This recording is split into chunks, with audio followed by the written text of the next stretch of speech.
Thank you, Mr. Chair.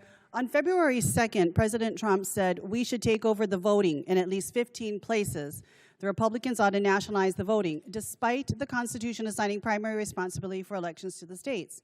Federal law also draws very clear limits. Under 18 U.S. Code Section 592, military officers are prohibited from deploying troops or armed personnel to polling places unless necessary to repel armed enemies of the United States. That is this exception, not politics, not suspicion, not conspiracy theories, armed enemies. Secretary Hegseth, do you think American voters are enemies of the United States? A simple yes and no or suffice. I think legal voters, I think everybody who's legal should vote, yes. So American voters are not enemies of the United States? Yes. You're agreeing with me? I think America's legal citizens should vote, yes. How many armed enemies of the United States have attempted to interfere in the last election? Can you recall any time when armed enemies of the United States attempted to interfere in the last election or the 2020 election? We just had the King of England here that a while ago, but so 250 years ago. Okay, very good. All right. Well, Secretary Hegseth, if President Trump ordered you to deploy troops to polling places during the midterm elections this fall, which would violate the law I just cited, would you implement his order? Yes or no?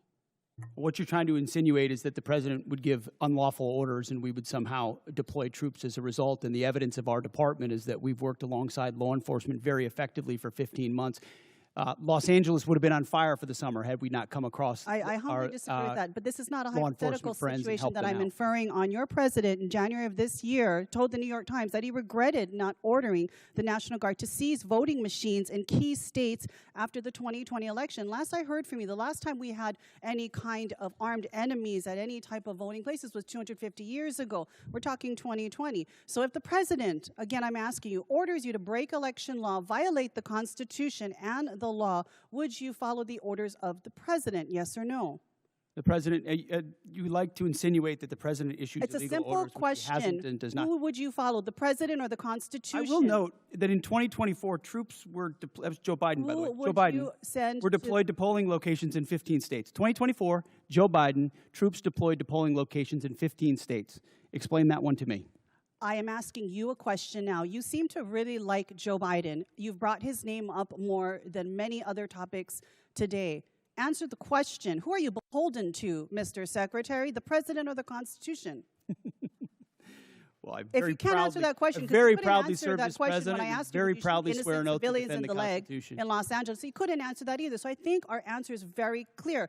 Obviously, you have taken a oath of loyalty only to the president and not the people of this country. Let's move on now, and let's talk about AI.